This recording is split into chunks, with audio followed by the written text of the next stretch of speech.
The time has finally arrived, darling. It's the PlayStation 5 news spectacular. We've got a launch date, we've got launch pricing, we've got pre-order calamity going on.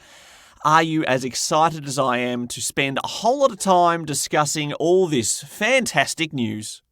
You know what, I think I've got some other stuff on the plate right now. The Gaming Lovers Podcast with Brendo and Jem.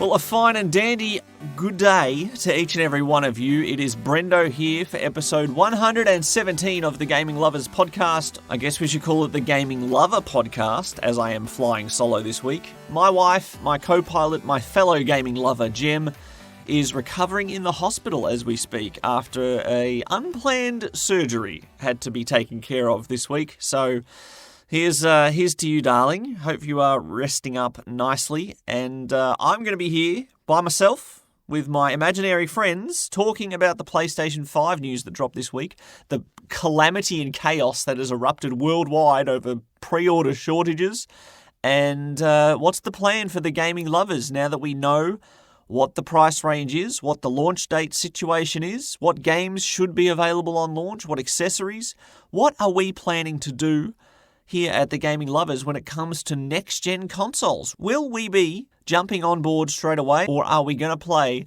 the waiting game a little bit? We'll find out later on this episode after I break down the PS5 Games Showcase that was released this week. But, of course, we must start with our usual favourite segment. It is time for Gaming Goals. Gaming Goals, where we chat about whether we succeeded or failed at the goals we set for the past 14 days, in this case, this fortnightly podcast at the moment. And I tell you what, it has been a pretty successful gaming fortnight for us. Something new has appeared on my radar and was purchased and snuck into Gaming Goals this week, unannounced, sneaking in like a thief. We'll get to that in a little bit, but first off, I want to start with what became my primary game for this fortnight. Resident Evil 5, myself and my good buddy the Falcon have been playing through this cooperatively on the PS4 remaster, and we have had a bloody good time with this title. We have enjoyed it so much that we have beaten it 3 times and a half. And if that's not a sign that we've enjoyed our time with it, and the fact that my good buddy the Falcon is definitely a trophy hunter among trophy hunters, we have played through on veteran difficulty first. We've played through doing collectibles and some of the other achievements and trophies on easy. We have done the professional difficulty run, which was actually very challenging considering you take 1 bit of damage and you may be dead. And if your co-op partner is not right next to you, it's game over. Some of the bosses, some of the sequences, we did fail repeatedly, and I'm happy to say that we have gone through that. And most recently, we have tackled some of the DLC, which is included in the PS4 version. I've never played the DLC for Resident Evil 5, and so it's uncharted territory for both of us. And the first one that we did was very enjoyable. Lost in Nightmares or something like that. I can't remember what it's exactly called, but you're playing as Chris Redfield and Jill Valentine. You're playing through a section that is referenced in a flashback in the main game of what happened to Jill when Chris and Jill found Wesker in Spencer's mansion. Not the Spencer mansion from Resident Evil 1, but the same guy has another mansion out in the cliffs of somewhere. And you go into that mansion and the foyer is nearly identical, and I didn't know that coming into this DLC, and it gave me goosebumps straight off the bat. Playing a cooperative Resident Evil game in that mansion setting, it's much shorter than Resident Evil 1, but it has some similar set pieces, some very different styles of enemy that pursue you, and some fun cooperative puzzles. Some grisly deaths were had, especially when we went through that DLC on professional difficulty, because they remixed some of the ambushes that come at you in this title. There's a main enemy that follows you around, Mr. X, Nemesis style, in this Resident Evil 5 DLC, and they mixed up some of the places where he jumps out at you from. He doesn't appear on your radar or your minimap anymore on Professional as well, which meant there was some ambushes that we just plainly walked into of our own volition because we thought he was elsewhere. And my goodness, we had a great time playing through that. The final boss in that DLC was frustrating because we didn't know if what we were doing was working. A problem that we faced several times throughout Resident Evil 5. Some of the bosses, they have hit reactions, but you're not sure if anything's actually happening because you're just playing this boss forever, it seems, until you do something very specific in a few of them. And without assistance, that can be quite tricky to figure out.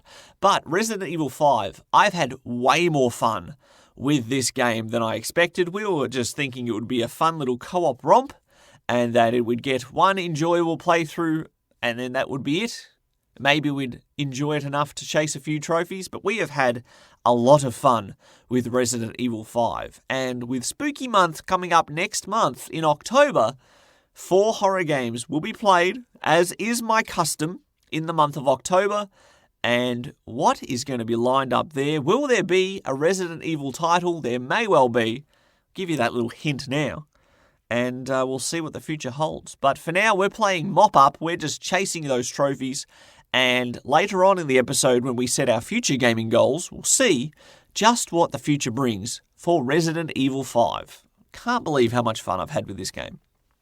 The other title I've been playing a lot of was Ghost of Tsushima, and I have made it to the final section of the map, up the top, the north of Tsushima Island. And my goodness, every time there is a main story mission that you're taking on one of the castles or the forts or the keeps, or I guess they are castles in Japanese history, they call them castles, we'll call them castles as well. Tackling those, they have great set pieces, great 20 on 20 combat at some points with your forces and the enemies. The abilities you unlock, I have to say, I don't like speaking about specific late game details on this podcast because I like people to discover things on their own, but Ghost of Tsushima has probably my favorite rage mode, quote unquote, where you build up a special meter, you activate it, and you lay out the violence and the death bringing in greater supply than ever before. And games, this is no strange thing in video games. God of War has a similar function, for example. The sort of games where you build it up. In this title, you click the right stick and the left stick at the same time, and you activate Ghost Mode. You become a killing machine. Stylistically, there's a new graphical filter that gets thrown on. It is absolutely gorgeous, and seeing enemies run in terror from the Ghost of Tsushima is always enjoyable. But these main missions, as you storm this castle and seeing the progression of Jin Sakai's character, one of the earliest things that I noted in reviews is that they said Jin Sakai as a character doesn't have much in the way of character development. He's rather bland as a protagonist. I think the opposite is true, but it is done so subtly throughout the course of this game that I could excuse people for thinking that he doesn't really evolve much. But similar to Walter White in Breaking Bad, where he goes through such subtle character changes, but there is noticeable difference when you look back. Season 3 Walter White does things that Season 2 Walter White from Breaking Bad would not do. Season 4 does things that Season 3 Walter White would not do. Because as he goes through his journey, he adjusts so subtly that there are differences made, but they are done so slightly that you don't notice how great the increase is until you reach the end of a season, for example. And Jin Sakai in Ghost of Tsushima is the same. At the start of the game, even stabbing a Mongol in the back is enough to repulse Jin Sakai and his samurai honor. And yet, towards the end of the game, he's the one pitching the ideas for poisoning the enemies and slaughtering them in their sleep. And everyone else is looking at him going, what have you become, Jin Sakai? You are the Ghost of Tsushima, sure. The enemy fear you, but we're worried that our own people are going to fear you because we shouldn't be winning wars using these tactics. I'm more of a pragmatic man. I like to make sure the goal is achieved, and sometimes the ends may justify the means. And it's a great complex issue in this title because the honor of the samurai, the honor of battle, is so ingrained in these Japanese people on this island that should we do whatever it takes to win this fight, or should we stick to our honor, and if we fail, we will fail with honor? It's interesting to see those dynamics in this game. I'm hoping to have this title finished by the end of this fortnight, so that's going to be my gaming goal. Little sneaky peeky for my gaming goal coming up this fortnight. And the other title, Jem and myself did a little bargain hunting this fortnight, and she picked up a cheap copy of Mass Effect Andromeda for the PS4. She's been enjoying that before being rushed off to hospital, I guess. She's got more of that to look forward to, I suppose, as she recovers at home in the coming weeks.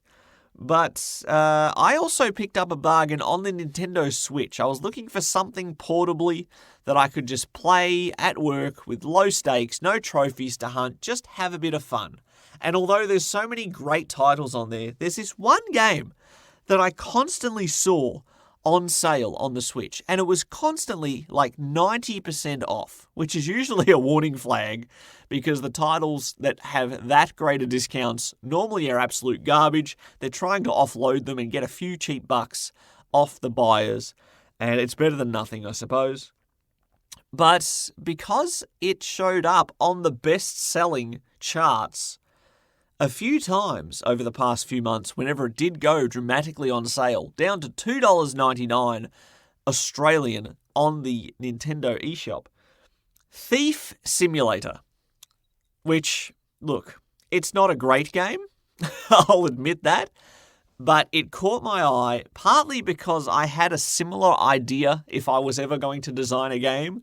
I thought it would be fun to design a neighborhood. You're trying to snoop around and find out people's secrets. Maybe there would be a double agent, a spy, or someone who's dealing in criminal activity, and you have to snoop around, creep into their houses, find their notes and things like that. I thought if I was designing a game, that would be a fun little sandbox to play in. And graphically and design-wise, Thief Simulator resonated with me on a personal one-on-one level because it had a similar style. First person, you explore a neighborhood, you pick locks, you disable security systems, you infiltrate through windows, you might steal a few bits and pieces, which you get experience points for, and leveling up. There's a pretty cool little skill tree in this game where you get the ability to pick harder difficulty locks, you unlock new tools, binoculars. I don't know why you have to have such advanced specialization to use binoculars as a thief. It doesn't seem like it would be that complex to use them.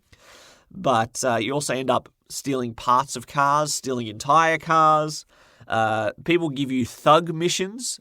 For some reason, in these neighborhoods, people want to make a lot of impact on their fellow man by destroying their toilets. And I don't understand what these grudges are, but you can be tasked with breaking windows, breaking plates, breaking wine glasses, breaking toilets is a big one for some strange reason. And there is more content to this game than I expected there would be. And in addition, there's just been a big update to Thief Simulator. So I'm getting my $2.99's worth, that's for sure. And just as I started to wind down with this game, as I was going through the story missions and thinking, okay, I think I'm about to have seen everything this game has to offer, I unlocked a new neighborhood, the rich neighborhood, where everyone's got much better security. There's security guards patrolling premises. There are some doors that only open with keys, so you cannot even pick them. You've got security systems on some doors, so you need PDA to hack into it. And the dark horse game of this fortnight that I had no interest in doing more than a couple of hours of fun as a fun diversion for a couple of bucks, I think I have put in literally about 14 hours this fortnight into this game. Thief Simulator, who would have thought? It is not a smooth-running game. Animations are janky. Some of the AI is a bit janky, especially when the police are hunting for you. They just look like absolute buffoons, or they are like RoboCop and hunt you down viciously with no errors in their seeking at all, which is a little unfair. When people leave their houses, sometimes they're home, sometimes they're out. If you can get eyes on the residents of the homes and press your button to mark them, you get a little 6-hour window on your schedule where you can see if they're going to be in or out, what room they're in. They get highlighted. So that's pretty cool. But when they leave the house, they literally leave their door, walk down to the footpath, and then vanish. So if they were going to program that in a bit better, to be a bit more realistic, it might have been a bit better. But for $2.99, tax included, of course, being Australia, that's a pretty good, fun little game that I've enjoyed this past fortnight with very little cost involved as well. And that has been Gaming Goals for this fortnight. Jem hopefully will be back on the podcast next week, Lord willing, if she's recovered enough, and she'll be able to give you the update on why she pivoted from Dragon Age Inquisition to Mass Effect Andromeda, and if she's having a good time revisiting a game she hasn't played in over a year, and thankfully has been patched since its launch, because it is quite rough around the edges, especially when it first came out. And that's it for Gaming Goals. I'll be back after this break with a discussion on the PS5's launch and whether the world has enough consoles to go around. You're listening to the Gaming Lovers Podcast. Want to join the conversation?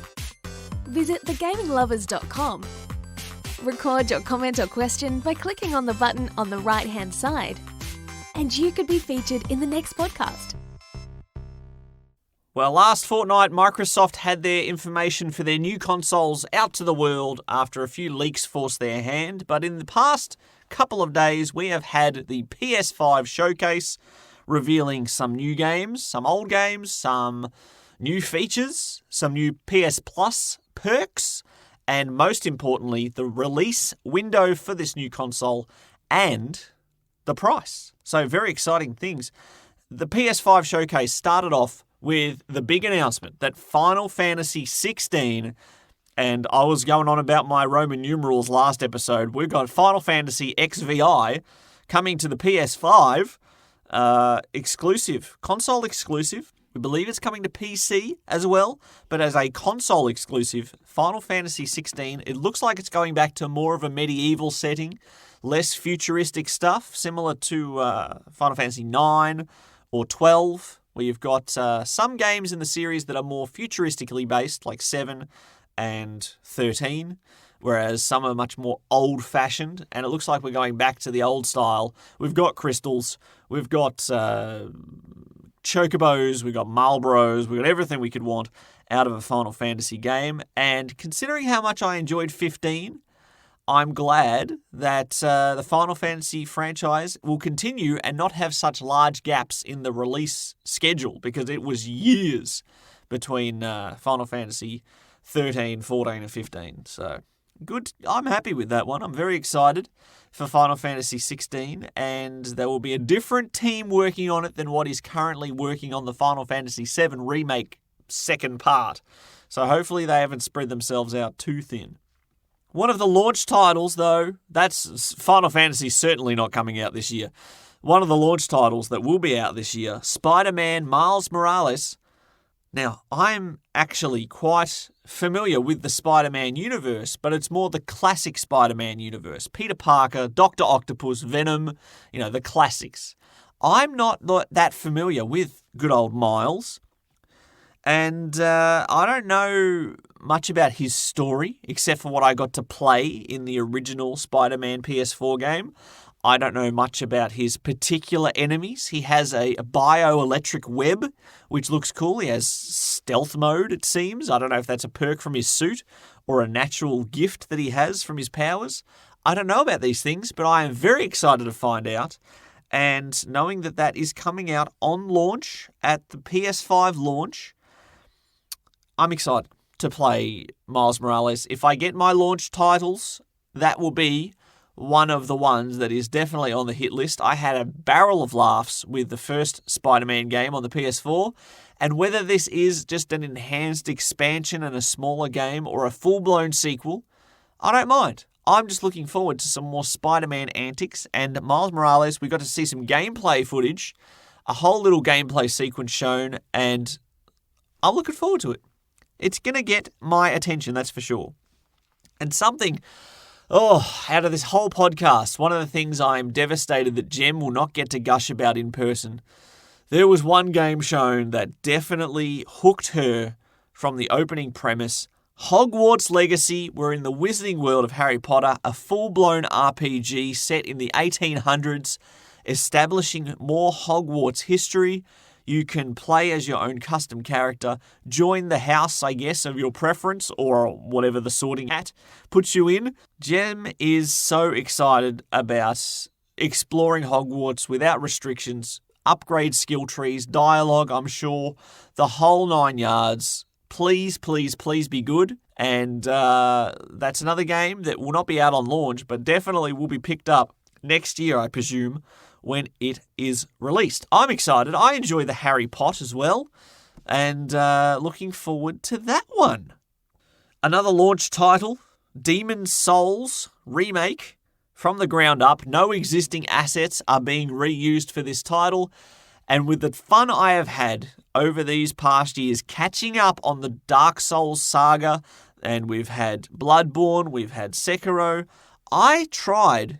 My very first Souls experience was trying Demon's Souls when it was a PS3, PS Plus game, and I struggled with it so badly. I died to the first enemy, I died to the second enemy, I gave up very quickly. But now that I have spent more time in these Souls games universes, and I understand the dynamics, I understand the developers' thinking and reasoning when it comes to these things, I'm looking forward to playing this game that is absolutely drop-dead gorgeous. Some of the prices of these new games does concern me because we've gone above what is usually the cap of a new launch title at $100 Australian. And Demon's Souls, for example, is up at about the $119 at cheapest. Now, it's not unheard of. When PS3 games were first being released, they did go up to about $110. So we'll see if they settle down after a few months. But it makes it a bit harder to pick up a few launch titles at once, like I love to do when I get a new console. And look, I'll probably still drop the money. It's not going to be a problem. I've put aside funds for the PS5 experience, and man, I'm looking forward to playing through yet another amazing Souls game that is well loved in its place in the Souls Legacy, and with a new coat of paint, some beautiful new lighting effects and things like that. Man, I'm looking forward to playing Demon's Souls Remake. And we might as well keep on with the games coming, because at the very end of the presentation there was a sneaky peek, nothing really shown, just a bit of audio of Kratos speaking to the boy. A new God of War game. We knew it was coming. Santa Monica Studios. Ragnarok is coming. Probably going to be called God of War Ragnarok, I would assume. But we're sticking in the Norse mythology. It's exciting. The first God of War on the PS4, the first, quote-unquote, is like the 8th game in the series, but the first of this modern era of God of War games was phenomenal with a great hook at the ending. I'm excited for more. And, man, I can't imagine how good that game is going to look, because God of War PS4 looked drop-dead gorgeous as well. And there's new processing power and ray tracing and things like that. I can't wait to see what good developers like Santa Monica can squeeze out of this new console's graphical power. I'm excited. Very excited. We got a nice little gameplay trailer rundown of Call of Duty Black Ops Cold War. There's going to be a multiplayer alpha available on the PS4 pretty much now. So if you're interested in giving that a little trial, go right ahead. But the Call of Duty games I've really only ever enjoyed for their campaigns, and seeing that this one does have a good one, it might be the thing that gets me back into that series. I'm not sure. We'll have to wait and see. but very violent, very grisly, and full of profanity. So that is what gaming has become these days. Resident Evil 8. Oh, if only that was out for Spooky Month this year. It is looking creepy as. We've got Resident Evil Village is the name of the title because they definitely had to put their Roman numerals in as well, of VIII. And you can't get much of that without the word village. But it looks good. We've got some werewolfy looking creatures. We've got umbrella logos. We've got, no doubt, lots of insane villages like Resident Evil 4 and 5. Looking forward to that. A continuation of the story of Resident Evil 7 as well. A direct sequel, same characters. What has become of Chris Redfield? We'll have to wait and find out. It's going to be very, very interesting. Devil May Cry 5 is getting a special edition on the PS5 as well. A well-received title of this current generation. And no doubt, if you haven't dived in and played that yet, like myself, maybe the PS5 version will be the one to do it. A game that was supposed to be a launch title, and I'm devastated that it's not, Deathloop. This game has definitely grown in my affection over the releases of these trailers over the months, because it is looking more like a combination of Dishonored and Hitman, and my goodness, manipulating enemies through different time loops to try and get them all in the same area so you can eliminate them all in one time loop. Sounds interesting. I love games that make me think, and having that sort of puzzle aspect instead of just a straight out run and gun shoot and loot. I enjoy this sort of cerebral shooter with powers, superpowers. You've got some enemy assassin who's trying to hunt you while you're trying to take out the other things. I don't know if that enemy assassin is controlled by an AI or other players. Anyway, this Deathloop concept sounds phenomenal. I'm looking forward to that. There's quite a few games, I have to admit, that have my attention early on in this, if not launch title, within the first 12 months. Not to mention the PS4 games that should be able to be played on the PS5 as well. There's going to be lots of good times to be had. Lorne Lanning was then presented on this presentation, the developer of the Oddworld games, something that came out on the original PS1. Oddworld Abe's Odyssey and Oddworld Abe's Exodus. There's a lot of vowels in those. They're quite hard to say back to back. There have been other Oddworld games through the years, Stranger's Wrath, but we've got Soulstorm coming, a classic. It looks the same style as the original Abe's games, and we will have to wait and see if that style of game is still just as enjoyable all these years later. Some game styles become stale. Game dynamics and systems and gameplay loops evolve over time, and even things as simple as controls can adjust over time. Resident Evil 5 has had a few little hiccups replaying a game from 10 years ago because there's been so many progressions in the gameplay world that will a game like Abe's Odyssey, that style, adjust to Oddworld Soulstorm in 2020, 2021, whenever that launches? We'll have to wait and see. And bring your brown undies as well, because Five Nights at Freddy's Security Breach is coming to the PS5 in case you haven't had enough nightmares. For whatever reason, children seem to love being scared by Freddy and his friends. We'll just have to wait and see if that brings anything significantly new to the table. And with that, that's pretty much all the game announcements that were made and reveals that were shown on this presentation. So we'll get to the main event right after this with our discussion of the launch date, the launch price, and my goodness, can you actually get your hands on it? Share the love. Follow us on Twitter at BrendoGem. That's BrendoJem. The two versions of the PlayStation 5, there is one with a disc tray, there is one that is digital only for a little bit cheaper. They have had their prices announced, and I don't know if it was purely because Microsoft priced their consoles at a certain level, but the PS5, the most expensive version, the one with the disc tray, the standard version, has launched at the same price point. In Australia, it'll be $749. In the US, $499. Available on November 12th. And the digital-only version with no disc tray, downloads only, launching in Australia, same day, for $5.99 and in the US for $399. Now, there's been some amazing comments on our local EB Games Australia Facebook posts and things like that saying, "What? This is garbage. Why do we have to pay $700 for a console that's only $500 in the US? Can't you just ship it over?" And I don't think they understand how exchange rates and the fact that American prices don't have taxes included, and we've got distribution costs and all sorts of things. Look, overall, I'm happy with the price. I have allocated money for these consoles, and so for months and months, possibly over a year, we have had a little nest egg hidden away to hatch into a PlayStation 5 on launch because we love new technology, we love our toys here at the Gaming Lovers, and there's enough interest in launch titles that it justifies getting it on launch. The problem is, unlike Microsoft, who have said pre-orders will be available from this date at this time, once this presentation was over, pretty much straight away, places started to go live with their pre-orders, and I believe fingers can be pointed at Walmart in America to start off this cascade, this torrent of chaos that just took over worldwide. Here in Australia, we have mainly our three big distributors, I guess, would be EB Games, JB Hi-Fi, and Amazon.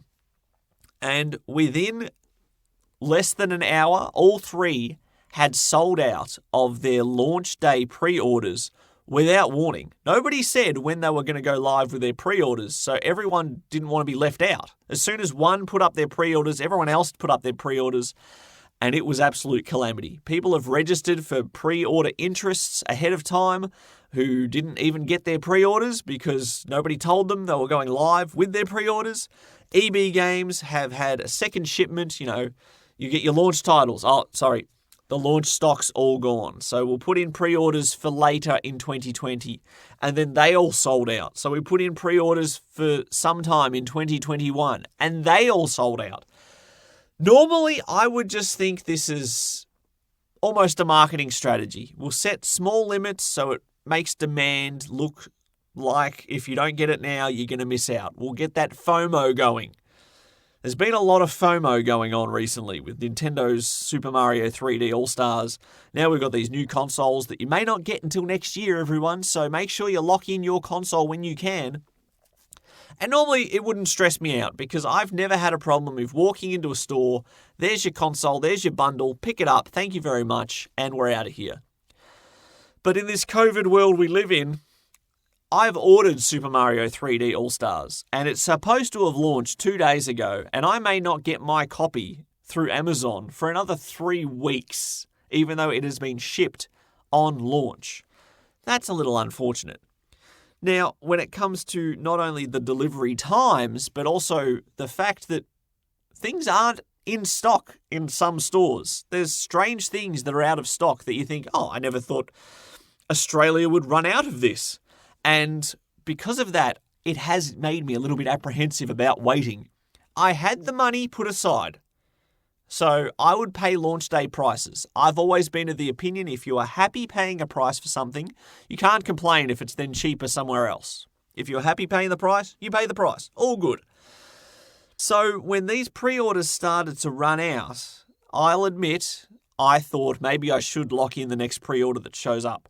And lo and behold, a distributor, a department store here called Big W came to my rescue, and special thanks to the website pressstart.com.au. I believe there's a hyphen in between press and start.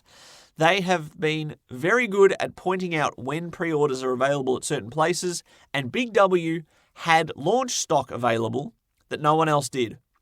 So I gave it a shot. I thought, what the heck? Worst case, even if it doesn't arrive on launch, even if I can't pick it up myself, even if it does get shipped and I have to wait a few weeks, at least I will have a PS5 in my hot little hands. So I locked it in, I got my confirmation email, I immediately sent a text to my good buddy the Falcon with the link saying, get on this because otherwise you may miss out. He's been trying to lock in his pre-order as well. And literally within 3 minutes of me locking in my pre-order at Big W, they were out of stock as well, and my good buddy the Falcon missed out. I'm not saying that there's not going to be any consoles available. Sony has apologized for this absolute mess of a pre-order situation. They have guaranteed that there will be extra stock available, but I don't know if Australia has enough market share to be a priority in this thing. So who knows what the future brings. All I know is that I have a console reserved for me. I'm going to pre-order some accessories as well and maybe some games through Amazon because I like their price guarantee. If you pre-order something and the price goes cheaper between when you ordered it and when it ships, you get the cheapest possible price, even if the price then goes back up. So, it's tricky. I explained last episode I'm not a big fan of pre-ordering things, but look, FOMO is real. I don't want to miss out. So I'm curious to know whether you have actually pre-ordered your things yourself or if you've been able to get a hold of things. And I've literally just been talking about the fact that the deliveries are taking crazy times. I've just received an email at this very second that says my Super Mario 3D All-Stars is arriving today. So look at that. I'm going to play some games that I didn't expect to play for weeks. I guess that's what happens with shipping estimates, hey?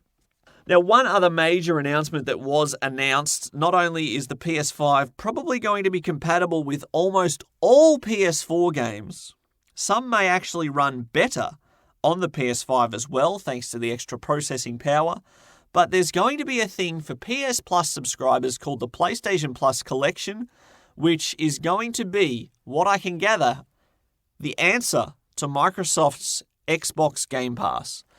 There will be a collection of the PlayStation's best exclusive games and third-party titles, from God of War to Days Gone, Persona 5, Monster Hunter World, available to be downloaded and played if you are a PS Plus subscriber. So not only monthly games that you can add to your library, but these games that are among some of the highest rated of the last generation can be downloaded onto your PS5 and played for no extra charge if you're a PS Plus subscriber. So that's going to be interesting to see how that shakes out in the coming months, to see if they cycle games in and out or if they just add and add and add to this collection. But considering one of the best things of the Xbox One in this past generation has been the Game Pass, I am all for this. This is exciting. And what other functions and features will be announced? Who knows? And that's it for our PS5 discussion. It's hard to believe that it's going to come out in, less than 2 months. And whether I get mine on launch day or shortly after, we'll have to wait and see. But the gaming lovers will have a PlayStation 5 this year. It is locked in. So look forward to our hands-on experiences, and we'll share our stories later on. Share the love. Like us on Facebook at facebook.com/thegaminglovers. Well, gaming goals for the future. What is it going to be? What will be on the menu for the coming 2 weeks? Resident Evil 5 for sure. Myself and my good buddy the Falcon going to try to fit in some schedules. Our usual hangout times have been shuffled a bit because I'm looking after the baby full time while Jem's in the hospital. And if he naps well and sleeps well, then I can play games. But playing an online game, you can't pause. So my good buddy the Falcon is going to have to defend me against the waves of enemies if my son needs me. So that will put a little spanner in the works. But we're aiming to finish all the DLC. There'll probably be some trophies left over, but we want to at least achieve all the trophies that are in the DLCs, the 2 little DLC campaigns. That's going to be our main goal this fortnight. Ghost of Tsushima, if possible, I will attempt to beat the game. Not 100%. There'll probably be some side quests, some short little objectives to be done here and there, but I'm going to try my best to do as much as I can in this game this fortnight, and hopefully move on to the spooky games that are coming up next episode. I imagine I'll be laying out the 4 games selected for Spooky Month.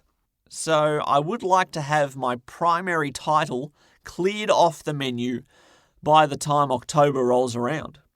And apart from that, Thief Simulator may still get a little sample here and there. I was playing it mostly on my meal breaks at work, and I'll be off for this week looking after Jim and the kids, so it's hard to know if that game will actually get played. But I'm sure that Mass Effect Andromeda is going to be on the menu for Gem during her recovery time when she can't do much else. So maybe having something portable. Oh, of course. Sorry, Thief Simulator. The Switch does have something that's going to be a higher priority this week, this fortnight, and that will be Super Mario 3D All-Stars. I forgot it was coming. I literally just mentioned it. But I'm going to start possibly all three of the games on there. Super Mario 64, Super Mario Sunshine, Super Mario Galaxy. Sunshine in particular. It's been a long time since I've played this. I played Mario 64 last year or so on the 64. I played Galaxy on the Wii maybe 4 or 5 years ago, but I've not played Sunshine since the GameCube era, and I don't think I've played it since the first time I really ran through it. So maybe Super Mario Sunshine will get a good run this fortnight. I'm excited. I didn't expect that to arrive so quickly. I was complaining earlier in the podcast that it wasn't going to show up, and then now I'm excited. It's like an extra bonus gift that I've already paid for. Thanks again for joining me, Brendo, on this episode of The Gaming Lovers, and if you can, tweet out at BrendoGem, send Gem some love, and tell her that you're thinking of her as she recovers from her surgery, and all the best for you with your pursuits of locking in these consoles if you're trying to pre-order them. Have a great fortnight. I'll be back in 2 weeks. Enjoy your gaming, everybody. Chowski. Thanks for listening to the Gaming Lovers podcast. For more episodes or to watch some live stream gaming, visit thegaminglovers.com.